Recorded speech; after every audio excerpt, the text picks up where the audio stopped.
soccer. Oh, The middle year doesn't round. do it, spring sport. Do you have any seniors? Yeah. So my oldest is a senior. Okay. So we did Accepted Students Day, Okay, prom's coming, all Okay. that jazz. all right. So are you aware of the Mingo Club grant? She has applied for all of the Harpswell scholarships. Her and one other girl. She said all. I haven't gotten an application yet, so. For the Mingo? Mhm. I can tell you who she applied to because she sent the. Okay, it's 6:30. Yeah, we'll Remind me. talk. Shall we get started? Yeah. We'll see if she's, you ready? Maybe it hadn't been passed. All right.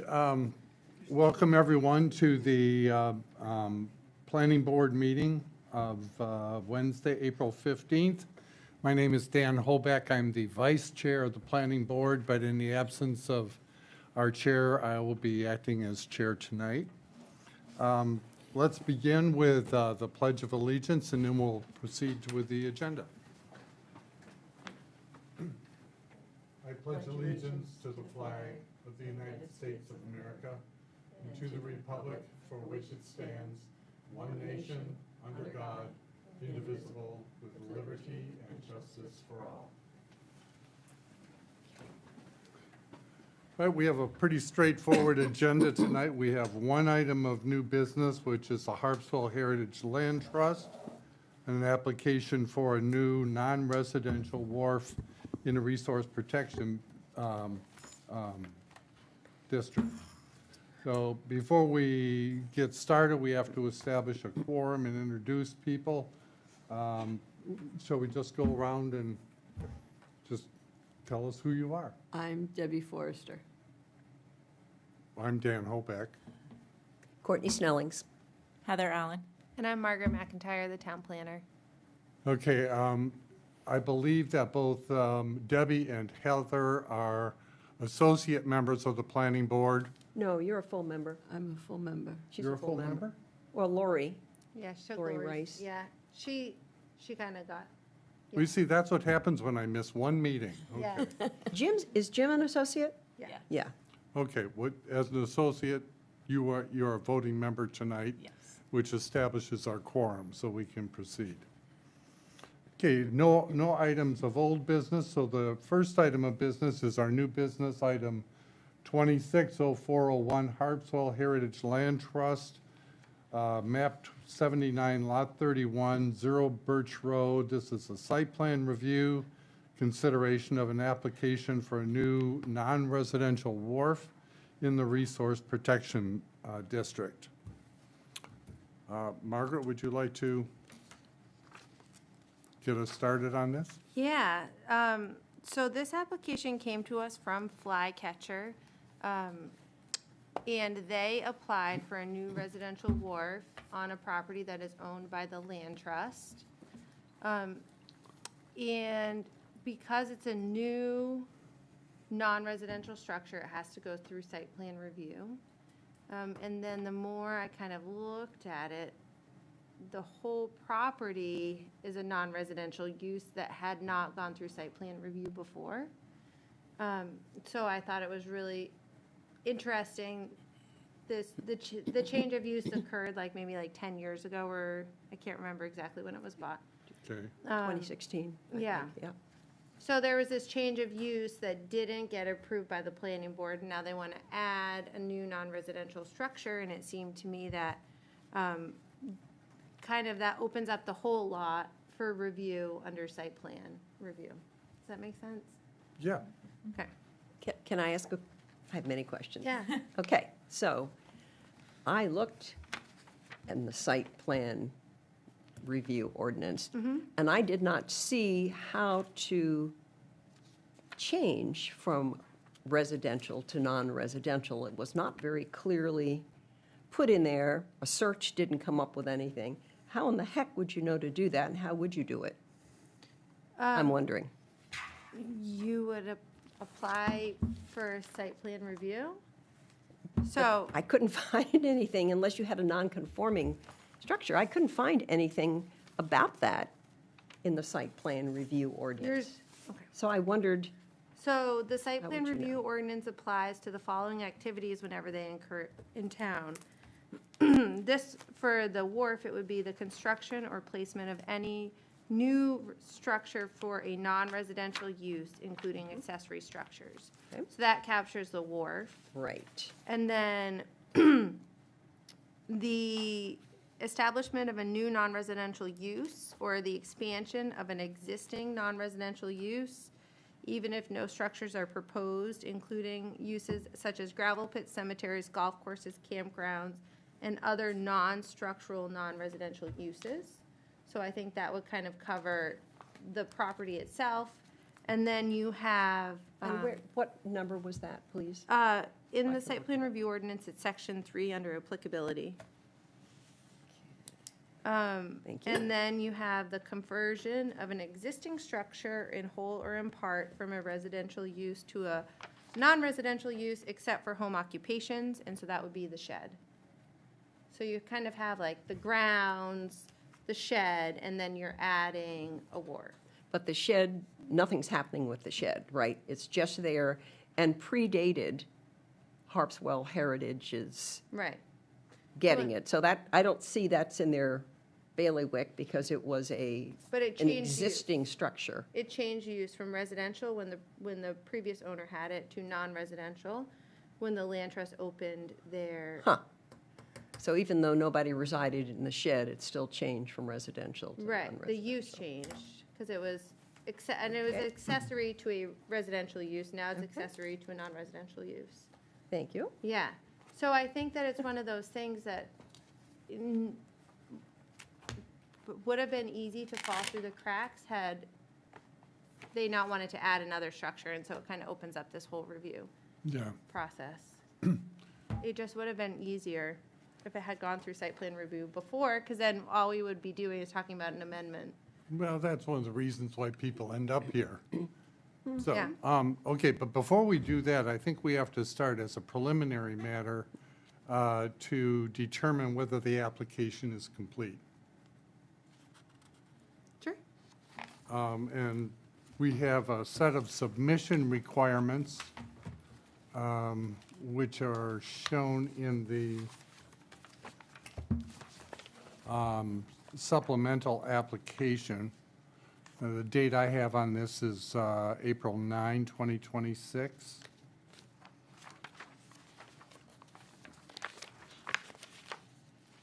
Are So you I get- talking about completeness? Yeah, Because she did a completeness.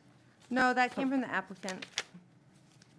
The thing, really, the applicant, oh, okay. All right. so I guess my question, first of all, for Margaret is, do you agree with the applicant's statements about whether the information that they've submitted is complete? In terms of, yes, it's applicable, or whether we ought to be granting a waiver? For example, location of intersecting roads or driveways, to waive that. Which number is that? 7. Which number? It's at the top On of page 4. Oh, wait a minute, that's 7, oh, okay, I'm way down here. There's one on page 2, but I gather that's On not page it. 4. Go to page 4. Top of page 4. That's 14.2 existing conditions. No, that's not it. Yes, It is. Yeah. 14.2 existing conditions, number 7, to waive the location of existing roads. And then 9, under that same section, direction of existing water service drainage, to waive that. Yes, I think given the fact that they're not really doing any development, I think that would be totally appropriate. Existing lighting and signs, 10, waive that. 11, location of the nearest fire hydrant, waive that. Then proposed development activity, 14.3, number 1. Estimated demand for water supply, waive that. Surface drainage plans, since there are no changes proposed, waive that. Description of solid, special, or hazardous waste. Since no waste is collected on site, waive that. Mm-hmm. 5, existing and proposed landscaping and buffering, no changes there, so waive that.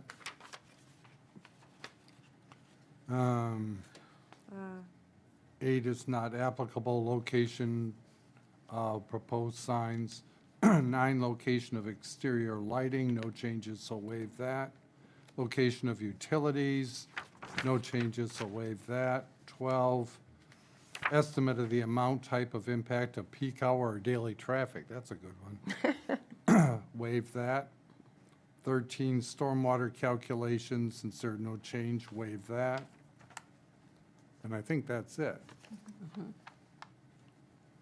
So Cool. with the things that they have submitted and the waivers, do you deem the application to be complete?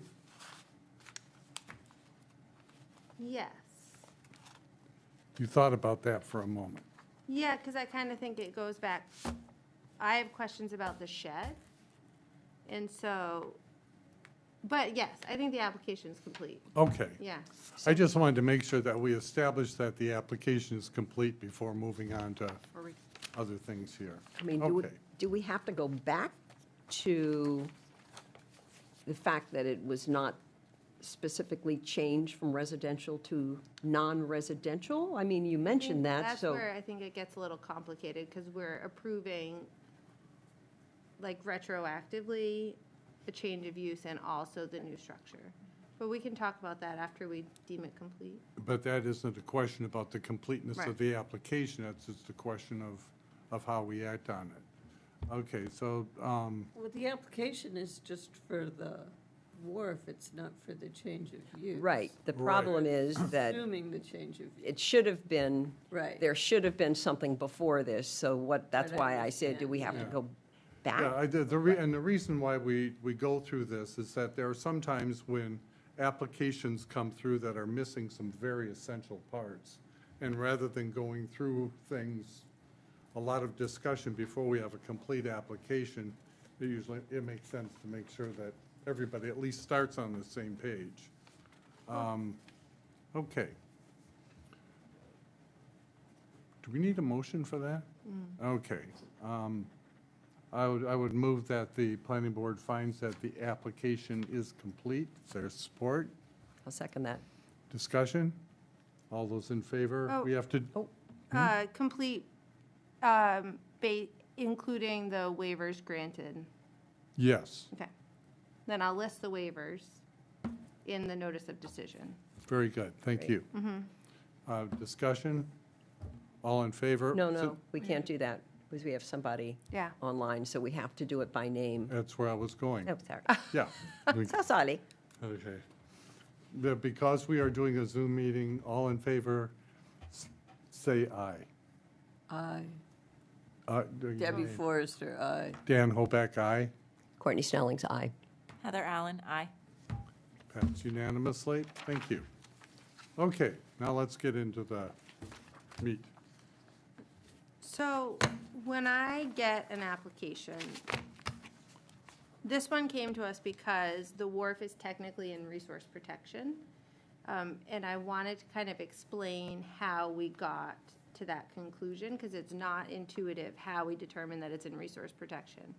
So it's not mapped on our shoreline zoning map as RP. It's supposed to be, we went through this process, but our maps didn't get updated. It's kind of in a holding pattern. But if you go in the shoreline zoning ordinance, section 13.1, section 13 is establishment of districts. 13.1 is establishment of resource protection districts. It says, this district shall include the areas listed below when they occur within the limits of the shoreline zone, except areas which are developed and areas which meet the criteria for shoreline business or commercial fishing need not be included within the RP district. So basically, we can exclude commercial fishing districts and shoreline business districts. And we're left with shoreline residential. So this island is zoned shoreline residential. Then we go down to number 2, areas within the shoreland zone that are also within the 100-year floodplains adjacent to tidal waters as shown on the FEMA flood insurance rate maps. Whether or not those areas are depicted on the official shoreland zoning map or is determined by a survey performed by a licensed surveyor. So then, if you look at the Yes, there was one of these. flood map, does anybody have one handy? Yeah, there was something. It, Is it this one? no, it's, here, I'll show you. Yeah. It's in your stack here. It is from this one. So, this map, it's really, I tried to blow it up a little bit, but this is a flood map. It shows kind of, you see like kind of this little nub. So the black line is where, is half tide maybe, I can't remember, the shoreline.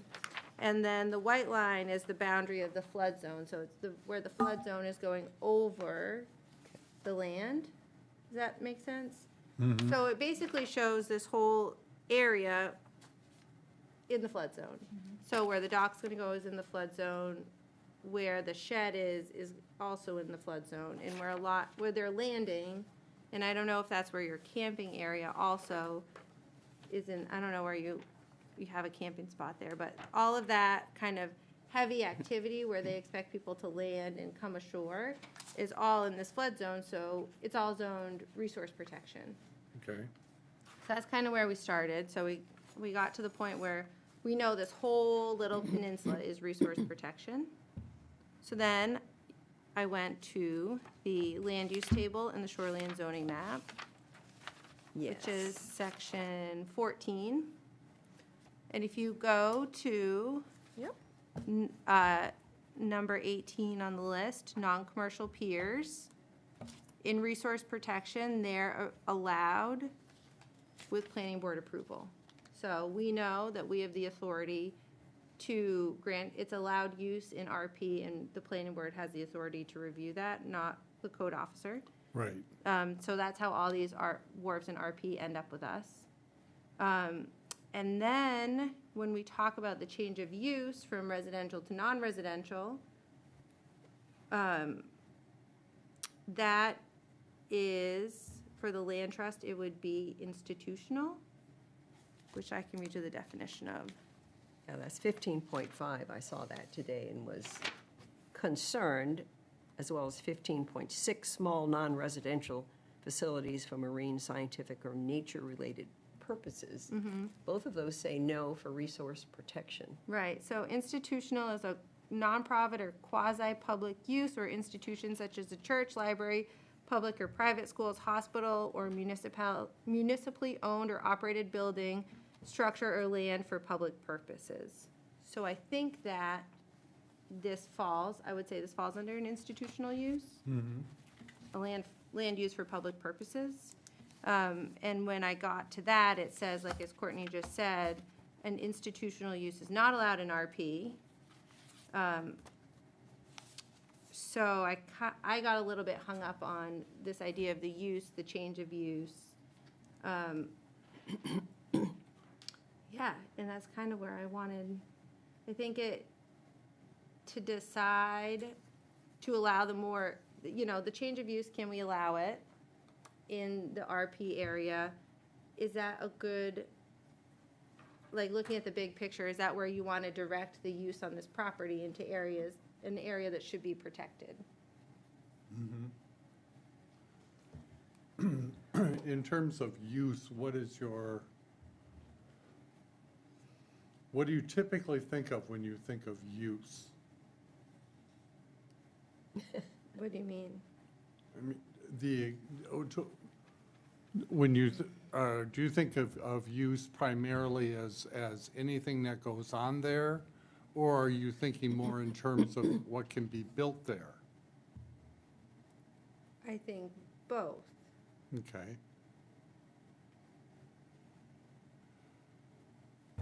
I mean, we're looking at trails here, We are, but yes. which, to my mind, is a low-impact use, especially since you can't drive there. You have to get there by boat. So, and I understand that it isn't, AI told me that, hey, you know, you got to do what you can. That a land trust was considered, would be institutional use. But in my mind, that's a lot different than some other kinds of institutional uses. So I felt uncomfortable with that, just saying no, because it's in resource protection. I mean, we have people, we've okayed docks that have been in resource protection before. I mean, it would be nice to think that you'd get a gazillion people on a preserve, but I don't even know how many people are would access this. And the dock is allowed in RP. It's just the, it's the institutional use that's not allowed. Yeah, that bothers me. And it was annoying to me, the fact that the shoreline zoning ordinance uses commercial versus non-commercial piers, and the site plan review ordinance uses residential versus non-residential, so it's a different definition altogether. Yeah, welcome to the ordinances. So that's some of the research that I did. I looked to see if this property had originally gone through a change of use, which it I couldn't find any records of it. But then I go through the planning office, code office, and the assessor's office, looking for some of the history of the property, the permits, any lot lines that might have been amended, and any other information that there might be. But even if it had gone through a change of use, regardless of whether that had gone through before, it does not change what the rules are concerning putting in a dock. Is that correct? Correct. Right. Okay. So we're adding another step, but it doesn't change the criteria for whether we can put a dock there, right?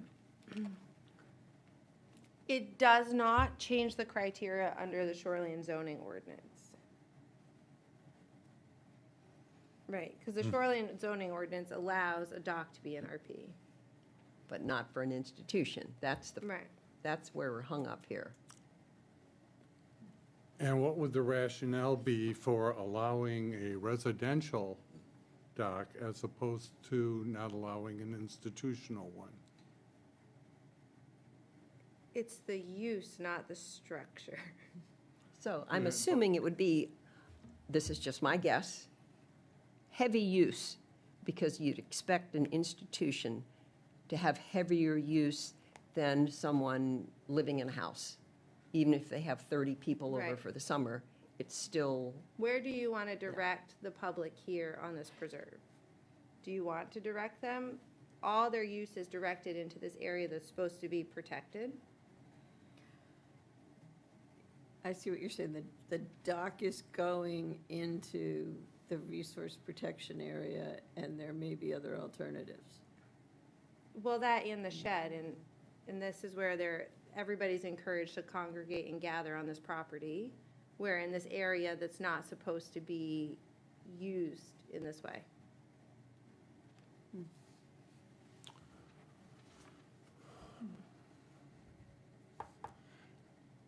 The dock, I think, is The least of. the least of the issues. But, you kind of get to this dock application, and then you come up with all these other questions, Right. auxiliary questions.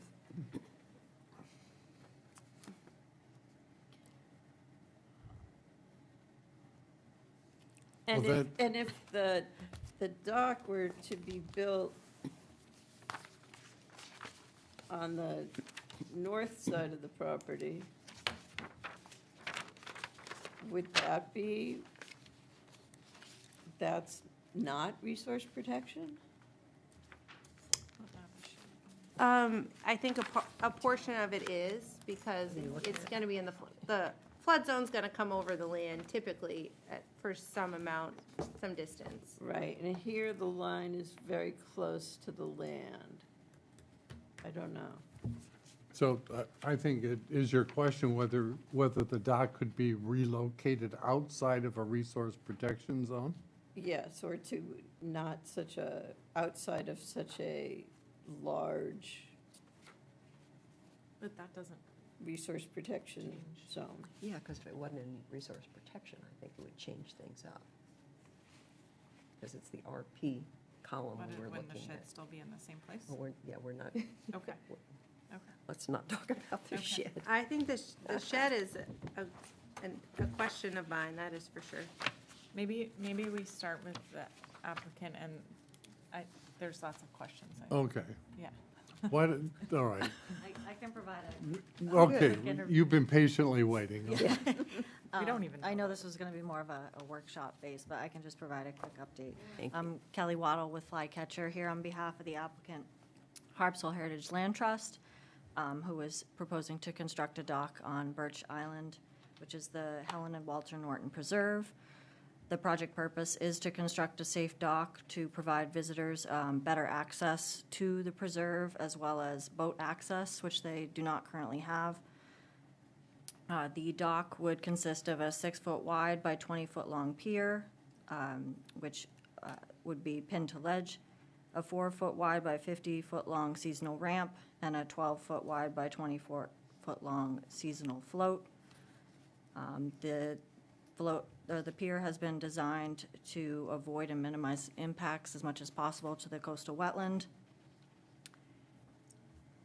The ramp and float would be seasonal, so taken out of the coastal wetland in the off-season and put in an upland location. No eelgrass beds will be impacted or salt marsh for this wharf.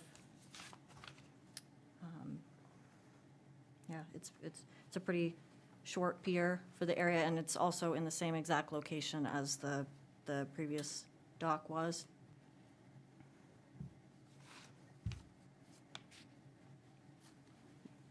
Do you know how large the previous dock was?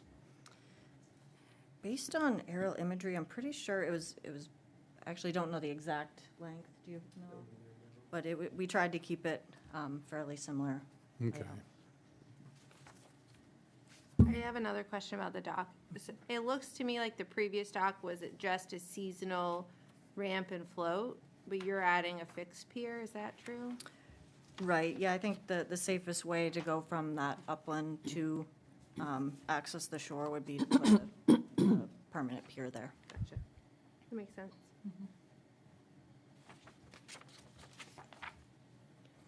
I like Debbie's idea of, is there, I have trouble with maps, I mean, I was like,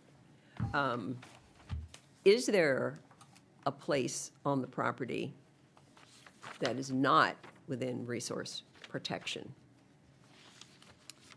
Forget, let's not even think about where the shed is or any of that kind of thing. Let's just, is there a place where a dock could be put that would not be in the resource protection? I would have to check the maps as well, but I'm pretty sure that whole, Yeah, I can't tell where the, I see this, but I don't see where the property is. I mean, all of the maps have different parts to them, right. and I couldn't make them go together. Yeah, based on our research, we designed it to be in that spot because it would be the best place to access the preserve. Understood, but Yeah. if one can't be put there, the question would be, is there another spot? Okay. Yeah, I'd have to look at the maps a little more thoroughly, just to Fair see what enough. kind of access they could have over there, but, I mean, we did do a pretty thorough walk around, and that would be the best. Right. Well, there are a number of, there are a number of existing trails on that property right now. That, I'm gonna let, you might know a little more. There is one. Do you, State your name and approach the microphone. Sure thing.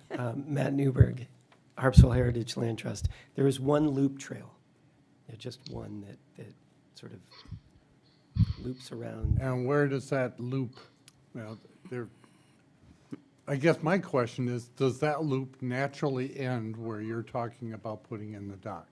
It does, yep. Okay. It begins and ends there. There's one other place where it accesses a point on the north side of the island, and that is incredibly shallow at low tide, so it is not an appropriate place to put a dock. That area that we're describing, as Kelly pointed out, is really the only reasonable place on our property for a dock. Did you folks put in the trail? Hi, did you put in the trail, or was it already there? There's somebody on the call that maybe will answer that even better than I. Birch Island, as you know, has a very long history of use. There was a casino there at one point, believe it or not. Okay. So there's a lot of existing and historic trails. Okay. And I don't know what was there prior, but I think there have always been some connections around the island. Okay. Okay. Yeah. Thank you. All right, I guess my question in terms of when we're talking about the amount of use and possible disruption of the area, if we already have an area that is established in terms of a loop trail, as opposed to just starting one where people are going off in a number of different areas, that may impact the use as well, right? Okay. How are people getting out there now? It sounds like it's not possible to land with a boat, or did I? There's a spot for kayakers to go ashore, or small boats, but yeah, anything larger, you'd need a float for. Thanks. Hey, Margaret, Yeah, can I ask a quick question? yeah, and Hildegard also has her hand up when you're done. Oh, great. I tried to raise my hand, but I couldn't find a little hand thing on the meeting here. So, hi, everyone. I'm Tim Forrester with Flycatcher, just eavesdropping in. The one thing, Margaret, when you gave your introduction to the project, you were talking about the current mapping and the current zoning. As I look at the town's shoreline zoning map, the entire island is mapped as shoreline residential. And we're talking about resource protection. So I'm just trying to understand, if the current map shows it as one, how did we get to the other? Because it's in the flood zone and zoned shoreline residential. But even though the map shows something different, just because it's in the flood zone, that kicks it in, like supersedes how it's mapped? Yes, according to our shoreline zoning ordinance, yes. Okay. It says in 13.1.2, I think. We might have talked about it before you got on, but it defines resource protection as, one of the definitions is in the 100-year floodplain, whether or not it's depicted on the official shoreline zoning map. Yeah. Oh, okay. And I mean, we permit docks in those zones quite often. So I don't know if that's necessarily the issue. And then for a lot of the use that's proposed, people camping, people accessing, people walking, I don't know that that's necessarily a precluded use within the flood zone or within an RP zone. So I'm just trying to understand where you're headed there. I think, well, the shoreline zoning ordinance just prohibits institutional uses within RP, and this, by definition, is an institutional use. It also prohibits campgrounds. It also prohibits campgrounds, but not camping, just campgrounds. Right. That's a, So I just thought it was just something interesting for us to be able to discuss and have this more kind of a casual format where we can work through some of these issues that we might have and work on our process. Yeah. Yeah. Okay. Well, thank you. I'm just trying to understand as well. So. Yeah. As are we.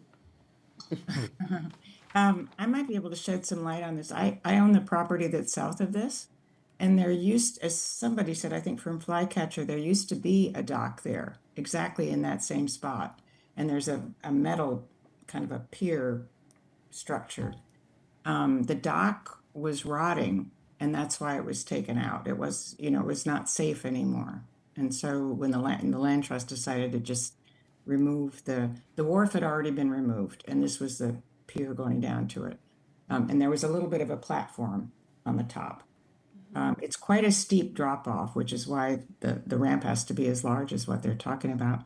And I'm fairly certain that's the only spot that you could put it in that's on the land trust, because everything else muds out. I mean, even on the other side of that property, in the cove, that all muds out. So I think that's really is the best place to put it. Plus, that part of the property is where the camping occurs. There are no trees, or very few trees. It's fairly flat. You've got you've got the shed. If it rains, you can go into the shed. There's some picnic tables there. So that's kind of the natural camping area. And then the loop is for walking, or if you want to swim somewhere else.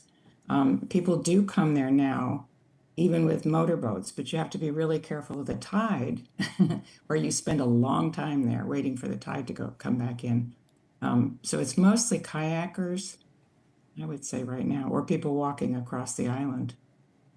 So this will open up to a whole nother kind of, what would I say, camper or visitor, because you're going to allow motorboats. Like right now with a motorboat, it really is pretty difficult, unless you're going to anchor it farther off and then swim in or whatever. So. Hi, I'm Beth Dufresne. I live on the north side, the next door neighbor, and there is a mooring ball out there, and there are constant boats on it. So it's, you do have to get from your boat to the shore, but I would say all weekend long boats are moored there. So this is not preventing. It's preventing lots of boats from going, but it's not preventing people from getting there with boats.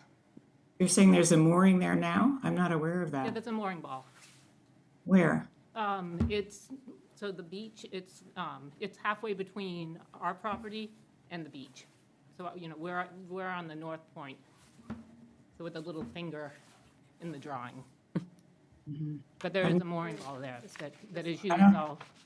And the lady on the Zoom. I think that's our mooring on our property. I've never seen a mooring. I can see it all summer long. So I have pictures if you'd like to see. But there is, it is used and it is pretty constant. So. Can you just point out on the map where it is? Yeah, so it's located right in this area right there. Yeah. So right there where it Yeah, starts to get deep. Yeah, because this is you. Yeah, and and this it is has, her. yeah, it has no tidal effect. The boats are there. They'll moor all weekend long.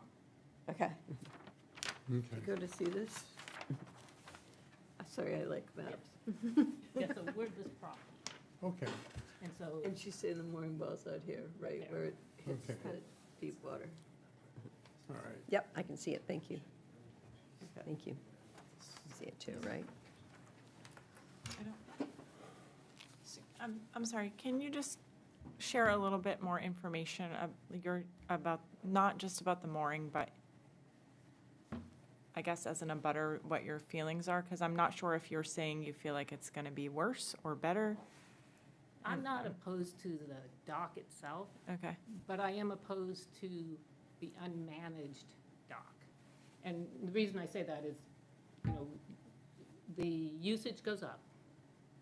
There's no sign-in, there's no knowledge of who's there. There is no bathroom. Yeah. I was Everybody, wondering so about when that. you mentioned two things you didn't have to worry about, the waste Yeah. and the fire hydrant. Can you just step to Sorry. the microphone and Yeah. talk, please? So there's no place to go to the bathroom, and people are staying there all weekend long. Yeah. And there is constant fires. I mean, it's posted, no fires, but if you've ever spent the night on an island in Maine, it's damp, it's Yeah. cold, it's windy. There's going to be a fire. And so my concern would be all the it's old age wood on that island, beautiful, double and triple wide trees, and the Land Trust has done an amazing job on the trail. But it's going to burn like nobody's brother. It, if it starts, that whole island's going. And so my concern is that we need to have the rest of the story. How is the management? If you're going to increase the usage, how are you going to ensure that it's protected? So. I would agree with you on that. The fire is a real concern. So that's why I'm here, is I'm concerned about those two things.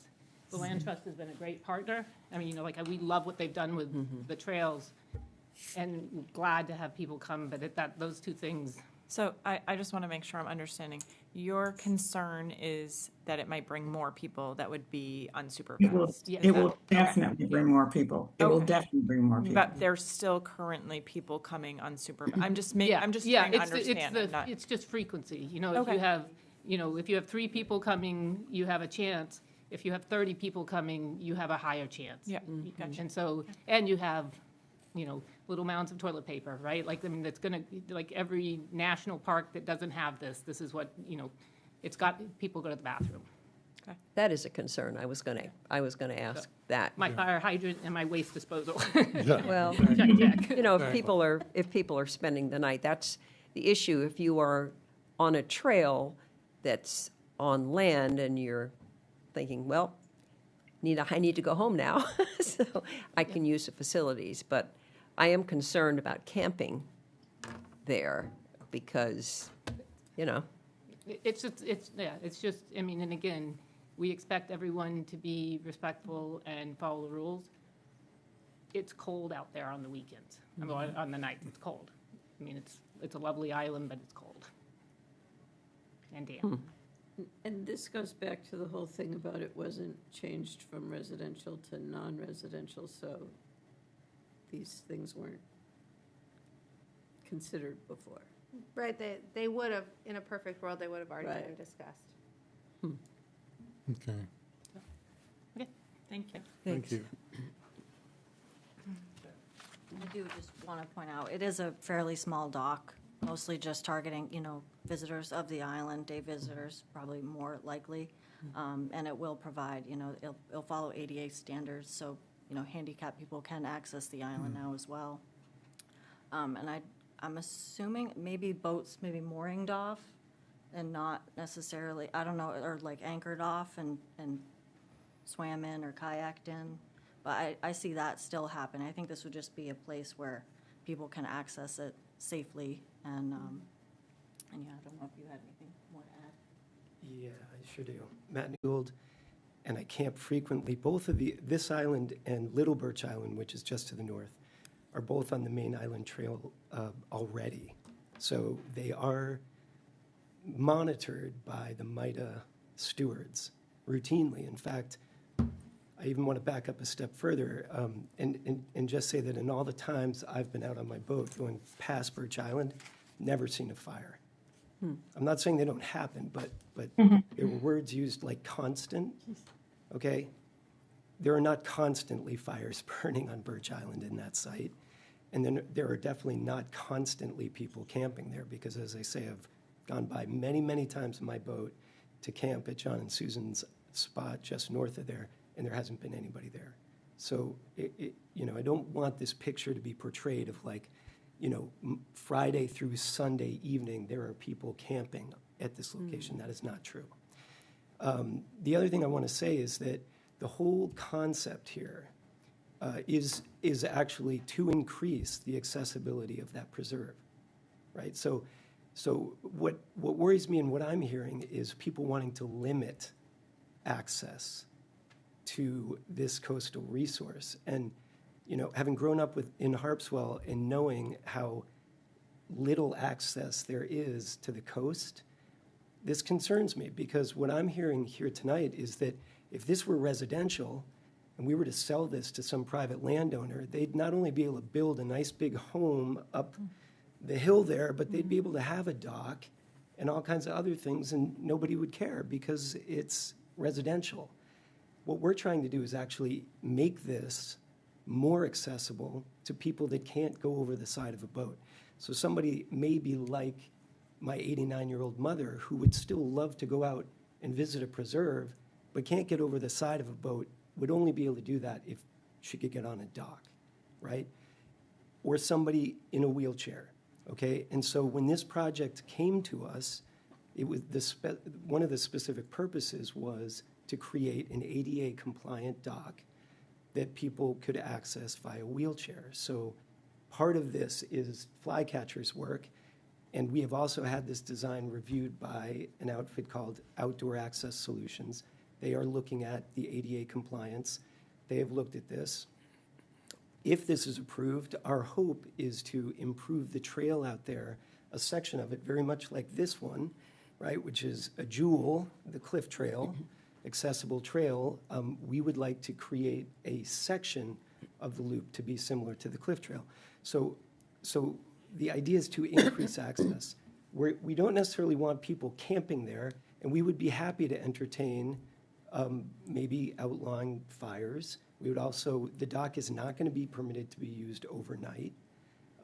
There are going to be time limits posted, and we will increase our stewardship activities, right? As I said, MITA already does that. We have lead stewards that are focused on these island preserves, and I even think Hildegard may be a steward.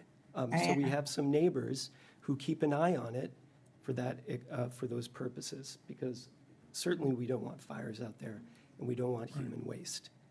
But that is happening on Whaleboat. I was knocking around Coag Bay earlier today and got off at Little Snow Island, right, owned by the state of Maine. There are 3 fire rings, 3 distinct camping areas over there.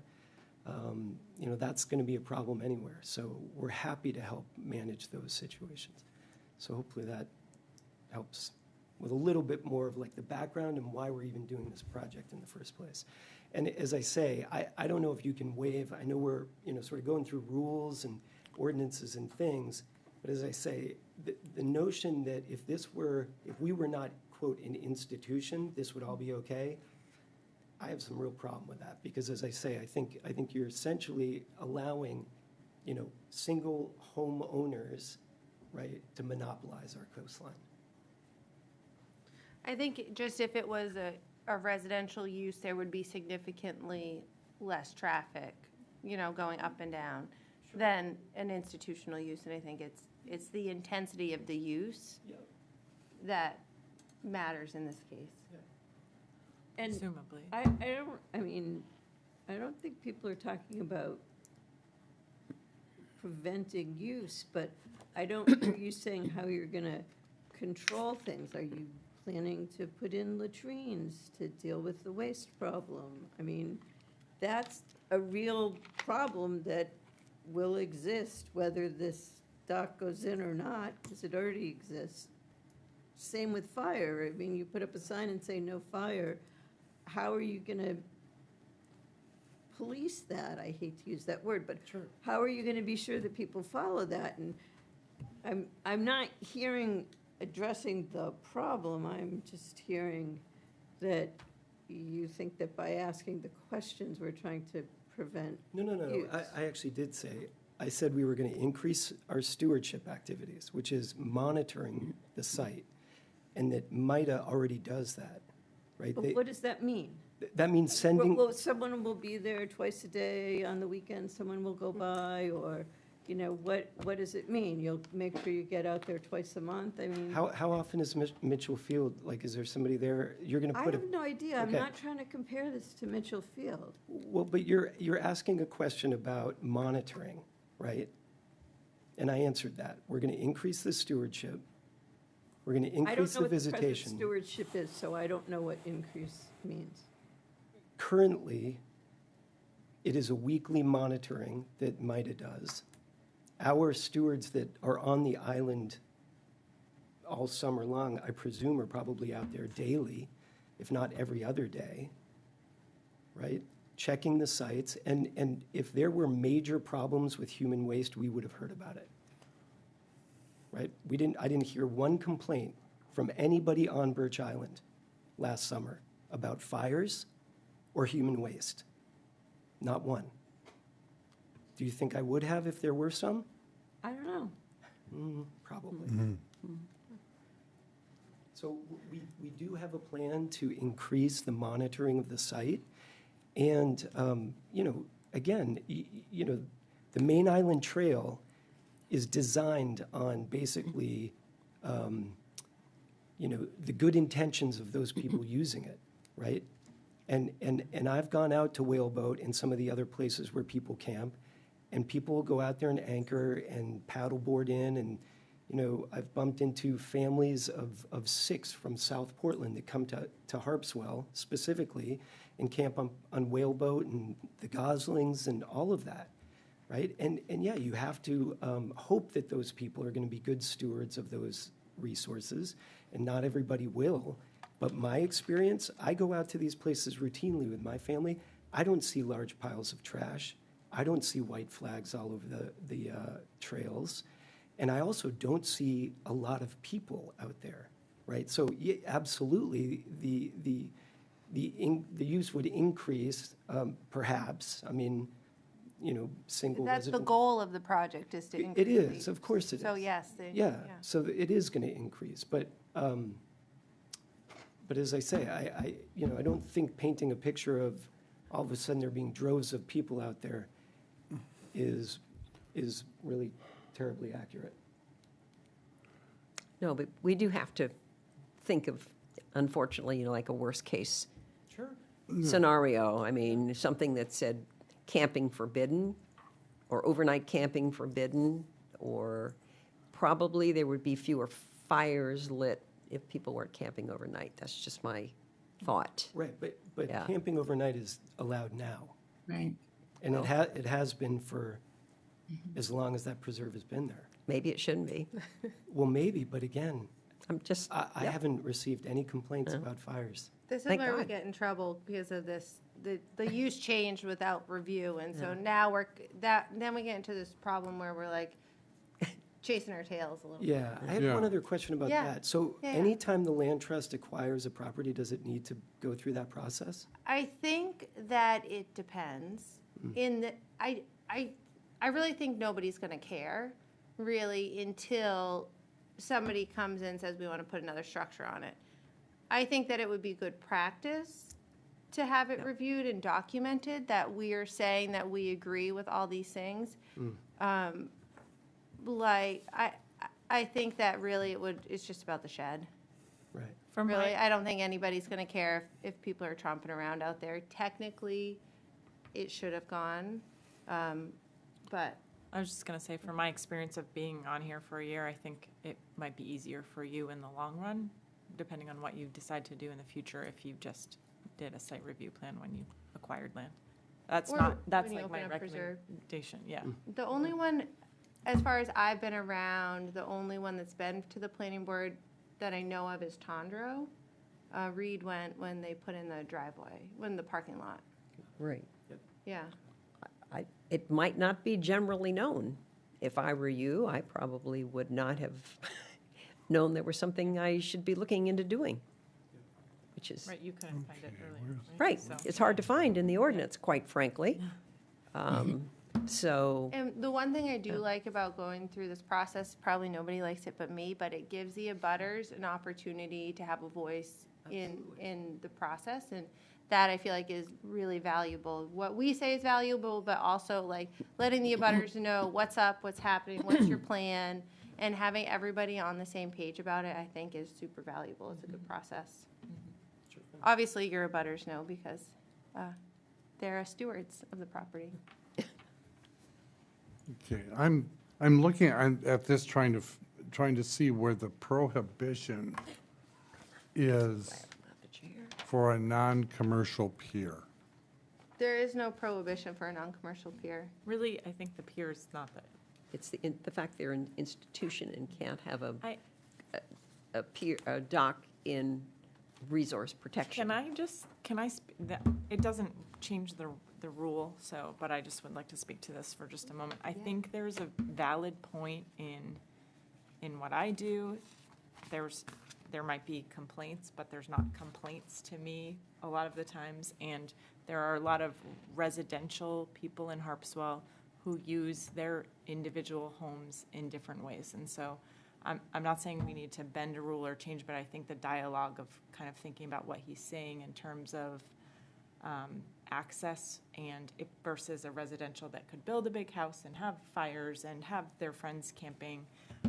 We can't control that, and it happens more than you think in Harpswell in general. So I think that's worth noting one way or the other, that, you know, there's the same, we worry about vacation rentals and septics, and then I know Joe next door isn't a vacation rental, but has his 20 family members, and they're overusing a septic way more than something. So that I'm thinking out loud as kind of what is happening sometimes when we are making it all about residential and not thinking about a bigger picture and use. So that's why I said use is really, you can disagree with me all you want, but No, use this is is sort exactly of, why I thought we should have a Yeah. workshop, because I like this discussion about the bigger picture. Like, what's the point? What's the impact? Right. What's the goal of the planning board? Yeah. yeah. And I'm not saying that's right or wrong. I'm just Yeah. saying it does happen more than you think in different ways, that it just rung a bell with me when he said that about the residential versus, because I think of septics and wells and that if I'm thinking of my other hat, that we can't control how individuals use their property. It's interesting in certain ways, and then they overuse and tax things that we don't really know about, and an individual could do that there as well with camping and stuff. I'm not saying it changes anything, it's just kind of what I'm thinking about. Yeah. Is this the kind of use that rule is designed to prevent? I think that we always want to direct use away from resource protection. Okay, I think that, in this case, it's hard because that area is already developed. But the goal, you know, is to not be using this area that is zoned resource protection. What's the history like of, so I think the bigger picture here seems to be because there wasn't a previous site plan review. So Yeah. what's the history with the town, because I'm still sort of new on the planning board, in terms of that, because it doesn't seem like the dock is the issue, so do we go back and retroact? Like, how does that, or has it come up in other situations that you could share? I or think anybody that it that's would been be, here? I think that we can't approve the dock without approving the whole site. We can't approve an addition to it without, you know, That kind of approving the answers my change of question. use. So we have to go back. That's what I was Yeah. wondering. Kind of dial back one slot. if this were still a residential use, and the dock was built, and then it was acquired by the land trust, would they still be able to use the dock? They would just come to us for a change of use, but yeah. Huh. I think personally, my issue is the fact that the shed was built without a permit in the flood zone too close to the resource. That, I think, is my real hangup. You know, obviously, the dock is permittable. I think if the shed could be moved to direct people out of resource protection, I think that would be desirable. I think that that's kind of what the ordinance is trying to do, is direct the use out of RP. Could you direct the camping and direct if you took the shed and the picnic tables maybe out of RP, I think that that would be a good compromise. That's just a thought of mine. So how big is the resource protection area? It looked like it was pretty big. It's that whole little peninsula. Right. How big But- is the shed? I have it on here, It's hold on. 2,200 square feet. Ooh. 2,200? No, 200 square feet. Oh, Sorry. I was gonna say. Wow, pretty big. quite a shed. The mansion shed. 20 by 10. Yeah. That shed was built by the previous owner, though. The land trust didn't build that. They cleaned it up, actually. So that was, Yes. right, because the previous owner, it's kind of a long story, but there's no spot there where they could build a house. And so instead, they brought a trailer, which was really awful looking. And then they built the shed because you could build the shed in places where you can't build a house. So when the land trust bought it, they really cleaned the property up. They took the trailer, got rid of rotting wharf. And now it sounds like they should have probably kept the wharf So and the the dock. shed So what is- residentially is in a legal spot? No. No, it's Okay. like 10 feet or something from the, I don't know, I haven't been out there, but looking at pictures, it's really close to the water. Which, the But The shed? just because the last person built it without a permit does not mean that it's, no, I understand that, but I was just trying, I thought you were implying that the land trust built the shed and they didn't. no, they acquired the shed, yeah. I just I want think to. the shed was What's the use of the 2010. shed? According to the land trust website, it's a place where you can go in out of the rain, I think is what the website said. Right, right. Yeah. You can store your stuff in there if it's raining, then. Yeah. It's just a big empty shed. There's nothing in it other than kids put stuff in there that they find, feathers. Yeah. Shows it on this map. Yes, it's on there. Yep. Because this survey was done before the land trust, or maybe before the land trust acquiring the property. I'm just also thinking, you might be able to share your thoughts on this. Just a thought. Would increasing the stewardship, is that the correct word that I want to use? Actually help the current situation of mooring or not? Obviously, it would increase day visitors if we allow the pier, but would that also possibly be helping overnight camping reduction, if that makes I don't think so. Okay. You know, and again, the issue is you don't see the fires unless it's at night. They're not monitoring at night.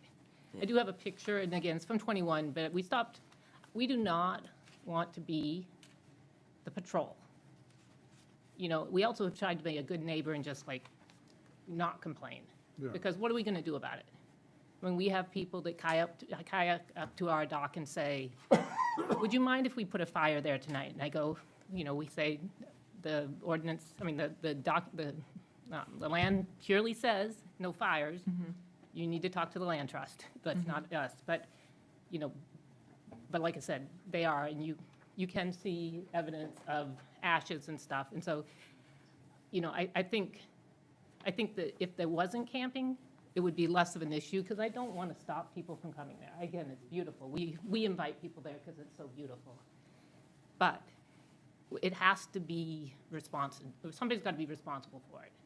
And when you think about a residential versus this, a resident has a name on their ownership of their house.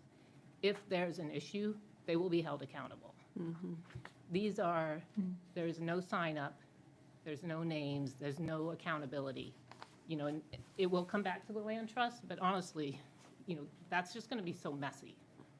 And that's the piece, that's where, when I say I'm worried about increase, it's the increased usage without accountability. And I don't think that, I mean, again, during the day, do people behave well? Yeah, it's not a crazy crew that, you know, kayakers are not going out there and being crazy. Yeah. It's not Jewel Island in the 90s. No. Yeah.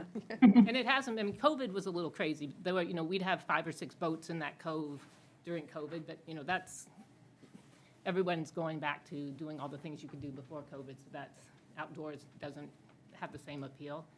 But that's, you know, so that's where my concern is. It's really the nighttime.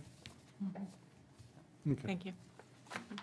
So, Margaret, are you suggesting that if the shed were to be moved, that what we would actually be doing is decreasing, even with the addition of the dock, decreasing the impact within the Resource Protection District? Definitely, don't you think? No, I was asking you. I think it would direct people away from this area where you don't want the intensive use. And it would get us around the fact that it was built too close to the resource, presumably without a permit. Okay. But I think what it's going to do is just increase the camping space. You're just going to allow that many more people to camp there because it's. If the when- shed is moved? Yeah, because Okay. the shed, you know, the shed is sort of a natural barrier.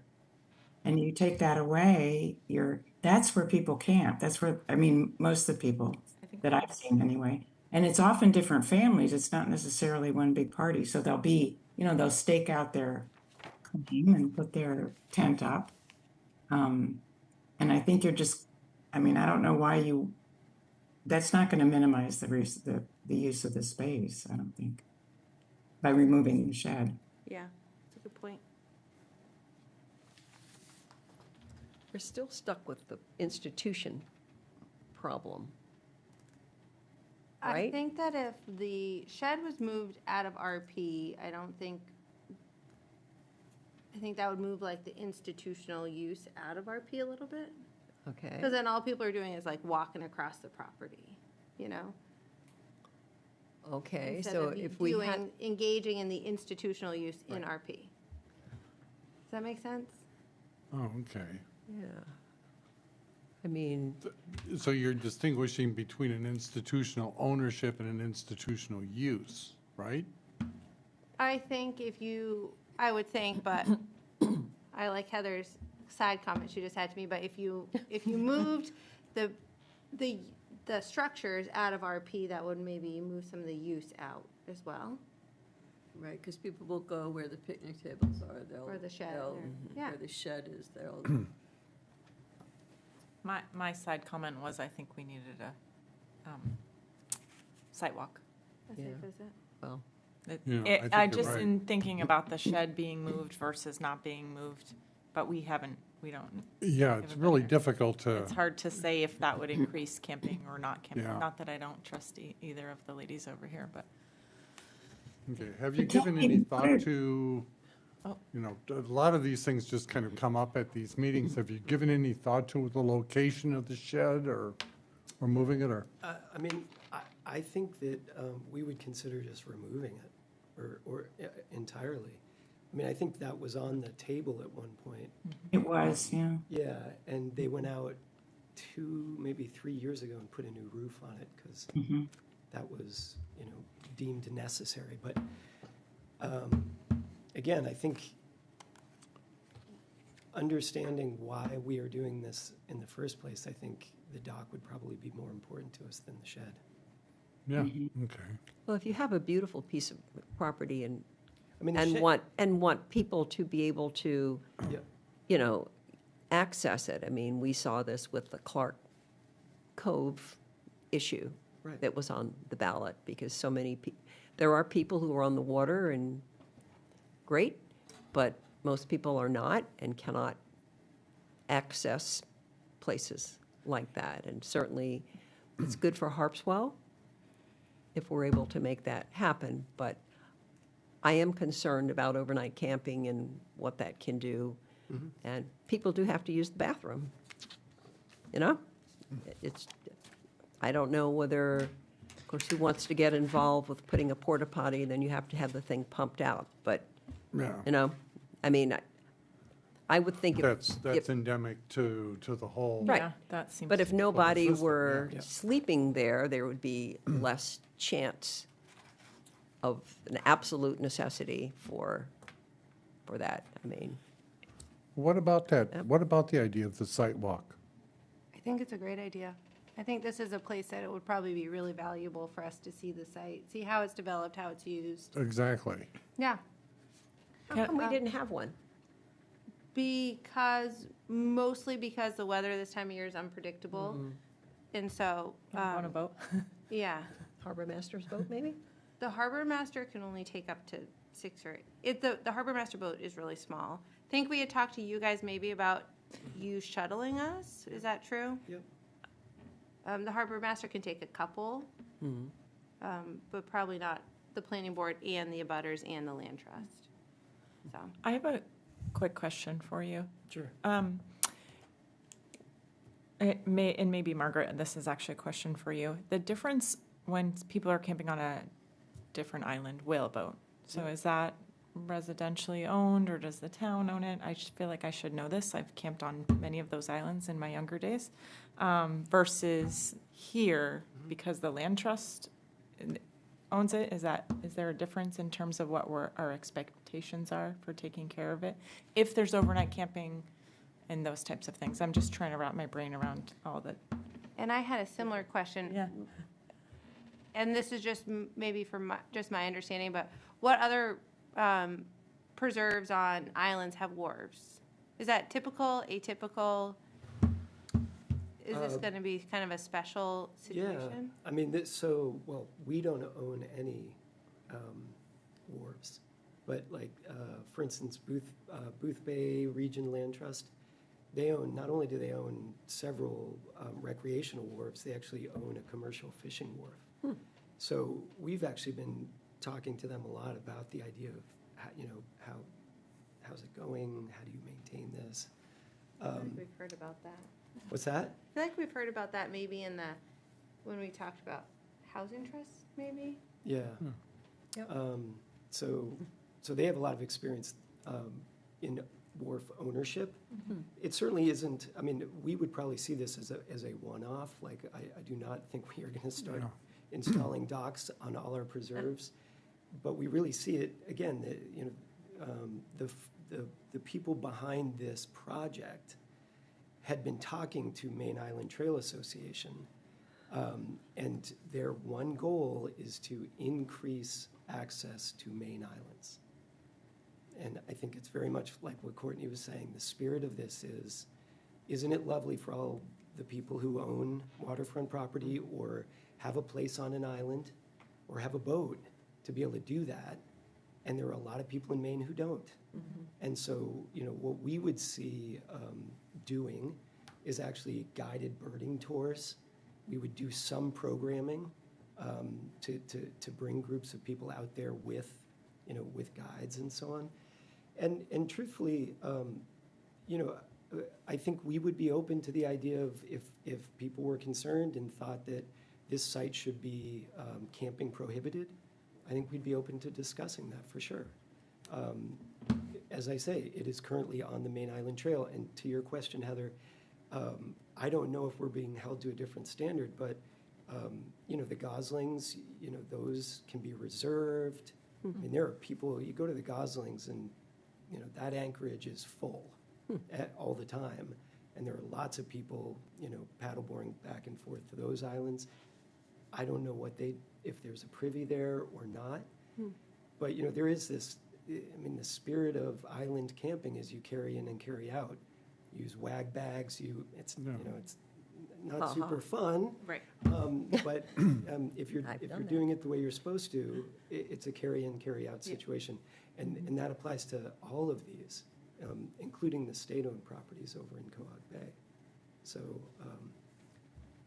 but as I say, I think for us, we really want to honor this idea of there being an accessible preserve, island preserve, for not only maybe elderly people that can't kayak, can't get over a gunnel, or people with disabilities that could go out to a place like this and actually have a trail like this one. They could experience that a little bit. And I understand and appreciate resource protection for sure. So it isn't as if I want to thumb my nose at that. No, not at all. And the trick with this particular preserve is there just is no other access point. And if you go out and you do this site visit, you'll see that historically this has been the place where there has been activity. So it isn't new as far as there was a boys' camp on Birch Island, there was a girls' camp on Birch Island. I mean, there's a long history of use. So. Thank you. Okay, thank you very much. You have public comment? Was there, Yeah, I had a question. And just to explain to me the resource protection part, what are we protecting that just curiosity, I'm not arguing to, but what are we protecting that the shed would potentially damage? Is it erosion or? I think it's just trying to limit use in environmentally sensitive areas. Okay, Restrict use, limit use. so that's people. Yes. In other words, you're trying, because it's resource protected, you want to limit the number of people that can go there?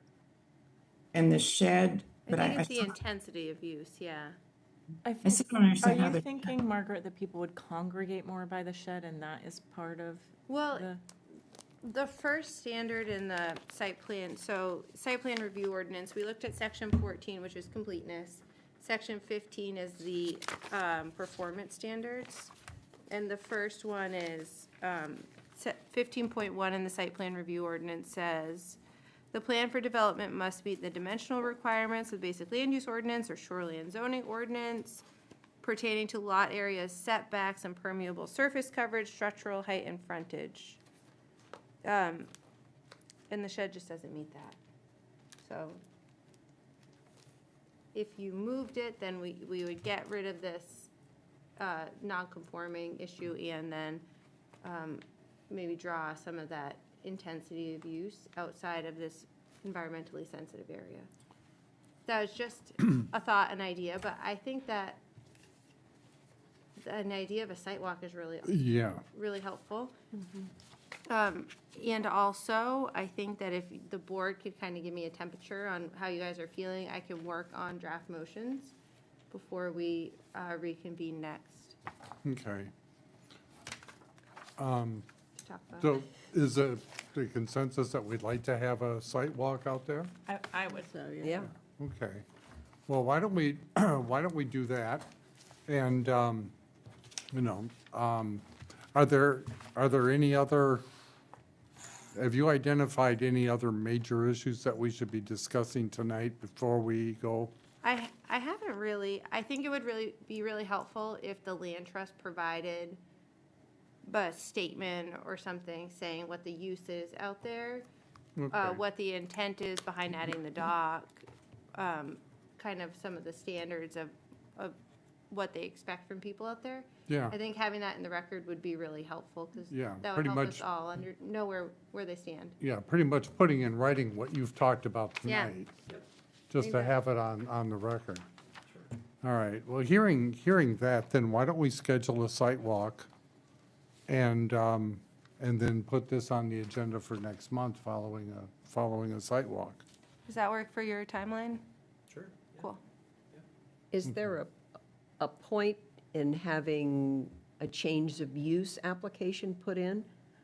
Or has that boat already sailed? I Good metaphor. Hey, I think it depends on how you guys are feeling. Are you feeling satisfied? I think that once we get his information about the use, I think that would be adequate. Yeah, okay. I just don't want to drag them them come up, around, you know, and say, fix the wharf thing, and then we say, oh, but now you need to apply for a change of use, because they could have been doing that in the interim while we're waiting for the site walk. I just don't want, have you waste your time. So, okay, then I guess the question is what works best in terms of availability for a site walk? Typically, we do a site walk the second Monday of the month. Right? right, we have housing committee. Oh, Yep, yes. On that Monday. Nope, we Isn't have it it? on the first and third Mondays. Okay, so I'm sorry, which Monday is it? That's the second Monday? The second Sorry. Monday of the month is usually when we have site walk, so if that Okay. May 11th works for everybody, I can work with the land trust for scheduling something. Yeah? Sure. Cool. Okay. So I'd like to have as many members of the planning board Yeah. able to come as can. Some What of does us your will be schedule swimming. look like for that, Heather? Huh? I'm putting it in my calendar now so that I can. You're putting priority in there? Yes. And since you're recently retired, Yeah, I can, that you one. can do that? We usually do them at 2. Hey, Margaret, Yes, yeah. it might be good not to schedule it for low tide, just because if it's low tide, you can't go around the north side of the island, but at mid tide or higher, you can get there from there in smaller boats. Do you That way you have don't a have to go chart? around the south side where it's more exposed. Well, he seems to Are already you know. saying that in the afternoon on Monday, the 11th, is low tide? I'm saying that on the 11th, low tide is 1 o'clock in the afternoon. Yes. All right. So in the morning on the 11th. Do you guys want to pick a different day in the afternoon? Let's see, where are we? Doesn't May. matter to me. I can do morning. We'd have to or- see how much further that pushes us along for like another afternoon. 'Cause Yeah. it takes a while for the tide to, Yeah, and come I around don't have again. any I don't have any other planning board applications for next month right now. And if something did, yeah, So it's either the morning on that day for a different day. or a different day. Or the end of the day. Yeah. Yeah, it could be in the evening. Okay, let's see. I don't have anything on the 11th, so Like, Fine with I me. await your ruling. by 5 PM, it would be fine. Yeah. Yeah. I may not be able to be there then, but if the rest of you are going, that's fine. Well, it would be good to have you. I just already have a meeting at 5 on that day. I understand. Yeah. We haven't brought What up. about the previous Monday on the 4th? That would also work. That works for me too. Hey, Tim, what's the tide on Monday, the 4th in the afternoon? It is high tide at 2:00. Cool. Does Well that then. work for everybody? May 5? Okay. The 4th, I thought you just. Or May 4th? May 4? Cool. Does that work for you guys? Yeah, Okay. sure. So, All right, I'll work Site on sail. coordinating a trip between you guys and the harbor master. If Hildegard, if you want to, do you want to come with us? I'm in New York. Oh, that's it. so you Do wanna probably come would with like us? to. Otherwise, I'd love to, yeah. Say that again? Okay. Okay. So Bummer. it sounds like we're gonna do a site walk on May 4th, and then we'll be back to discuss this on May 20th, which is next planning board meeting. It will be here in person and also available by Zoom, just like this one. You won't get notified again by mail. So you can check our agenda. The Zoom link will be in there if anybody's interested, and all the material, as always, will be posted on our website prior to the meeting. Is that 2:00? That's what I put. Yeah, Yeah, okay, give or take whatever works for everybody, okay. but I'll let you guys And a know. boat. or And boats. I'll also put the site walk information on the website in case anybody else is interested in going. All right, Yeah. Any other butters pop up? good. Well, thank you very much. This has been Thank you. enlightening. We're very happy to hear from the abutters as well, to get an idea of what the history is there too. And I think the fact that we're going to be able to get out there and eyeball the thing will give us a much better idea of how to proceed. Yeah. So we will continue this matter until next month. And you'll vote on that? You want to vote on Yeah, continuing it? yeah. I move that we continue this matter until our next regular planning board meeting. There's support. Oh, seconded. Discussion? None. Debbie Forrester, aye. Dan Hoback, aye. Courtney Snelling's aye. Heather Allen, aye. Okay, thank you very much. Thank you, guys. Thank you. Thank you. Everything's so complicated. Yeah. Well, that was enlightening. Yeah. All right. It would- We have no other matters of new business. We do have a matter of old business, which continues to be on the agenda of consideration of proposed bylaw amendments. I'd suggest we delay that to the next meeting as well, especially if we don't have any new, anything else Well, coming up. Let's do it. can All you? right. I'll send it again. Yeah. Yeah. I'll send it and I'll put it, yes. How about I put Put it in on the big, web? bold, I'll put it on the read. website with the rest of the applications. Very good. Okay. I'm sure I've got that. And the separately. goal sure I have really, too. the goal of the bylaw amendments is to reduce, the bylaws require us to do a lot of advertising, and we're trying to do less advertising, because we don't get a lot of return our investment. Yeah, Makes sense. Yeah. Yeah. The ordinance does, and state law still require a significant amount of it, but the bylaws is like an easy step to take for us. Could be easy if anybody would vote on it. okay. But we have to talk about it first. I hope I really liked having a discussion about the project before we were expected to vote on it.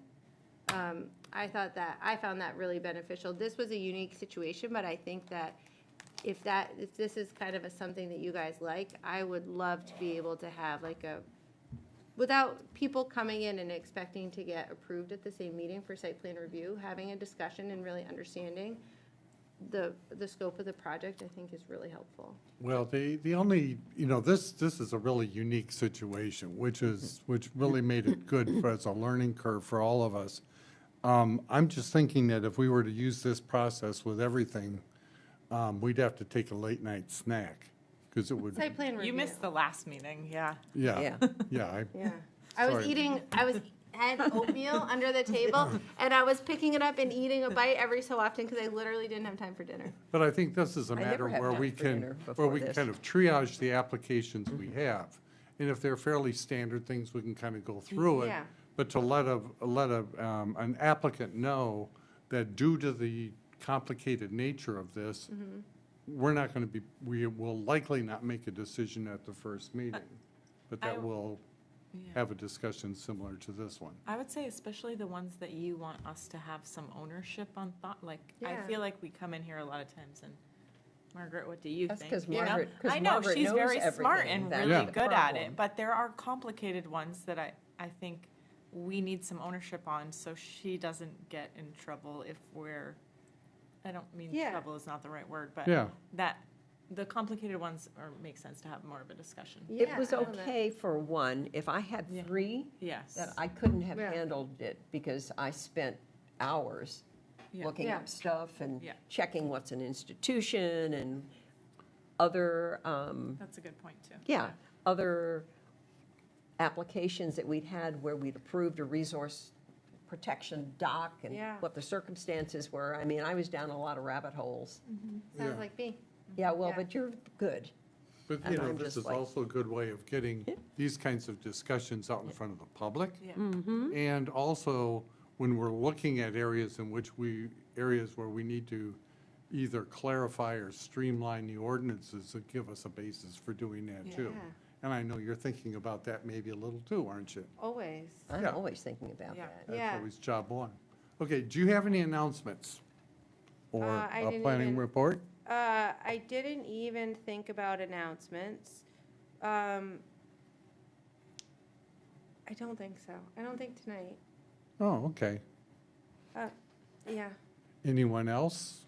Oh, I just have a request. Okay. This was another application where no zone was circled.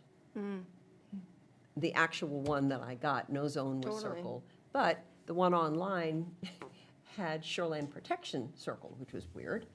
But this was also resource protection. And I've always gone there first to see where the zone is, rather than having to read through everything and then say, okay, we're now referring to shoreline zoning. But maybe if codes were willing, just to make sure that that gets circled for us on the application. I think part of it is that we get a digital application from them, so we're not taking our paper copy and scanning it from Flycatcher.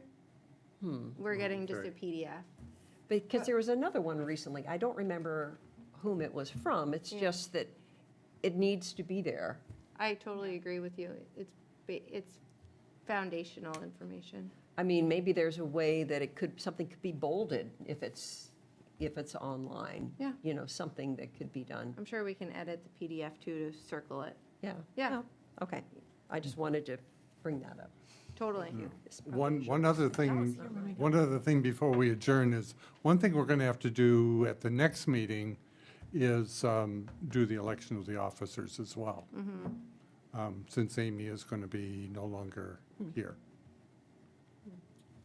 So that'll probably be one of the first things, I would think the first thing on the agenda.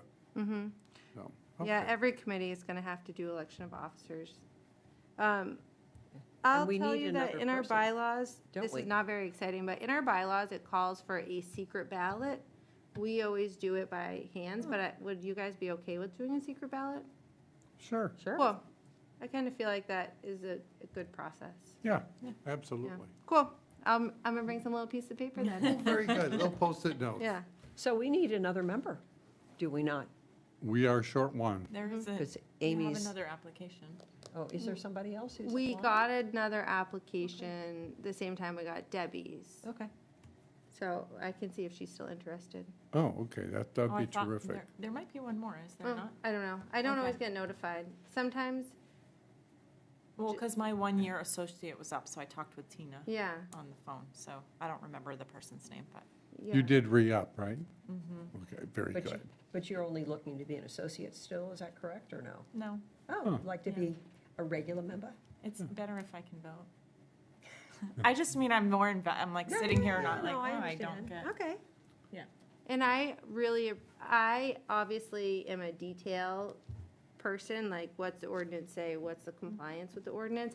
But I really appreciate this conversation about kind of the big picture and the intention, and that's something that is helpful to get from you guys. It's good to look at both, Yeah. big and small. Yeah, especially somebody who can look at AI and say, here, put this together, tell us how this all works. Right. No, the fact that you're able to do that just boggles my That you mind. can, we were talking about this, the ordinances, putting them in AI to make a cross-reference. God, that would be, Did we talk about this? I forgot. We, at a workshop, you Oh. weren't Yeah. there. Oh, interesting. I just still have it written on my. I think that'd be Well, fabulous. that would be great, but also, we could maybe ask ChatGPT, don't ever say to my husband that I'm using it, because I've been kidding him, calling him his BFF, Chat. But it You've would been shaming him, now you're using I it. have, I know, it's terrible, isn't it? But it would be great if somehow we could have more accessible language while still making it necessarily legal. Yeah, I mean, luckily, Yeah. we have an attorney in the group. I have no law background, and sometimes I want to kick these things.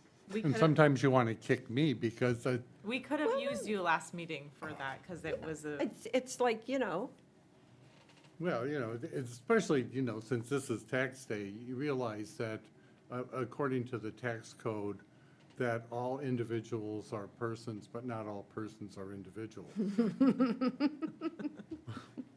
well, what did you Okay. say? anyway, it would be nice to have something that would be easier to work with, and I think of somebody like Matt.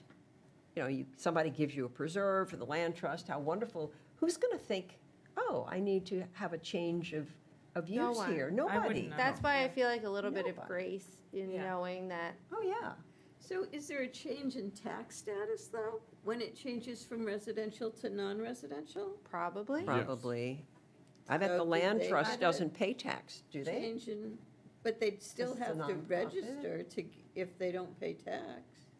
If that land came out of the tax If they're getting records. they're getting a benefit by Yeah. getting, that's an Yeah, interesting is question. there, I mean, did Yeah. that happen?